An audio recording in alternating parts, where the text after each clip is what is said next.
Well, I think the first thing would be stigmatization. A lot of people are afraid of speaking up because they feel, what will people say of me? So everybody now will get to know the issues that are happening in my home. For the men feel like their self-esteem is going to be tarnished, it's going to be damaged. As a man, how will I say my wife is beating me or my wife is abusive? I should be the man of the house. And for the women, they're like, they'll say I've come from a failed marriage. What would happen to my children? I don't want a divorce.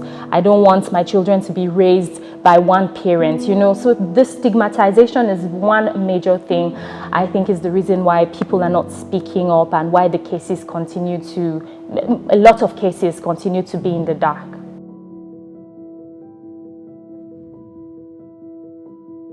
Well, I hope to see a huge reduction in the numbers, in the statistics. And I'm hoping that by the time another research is conducted, these numbers will drop.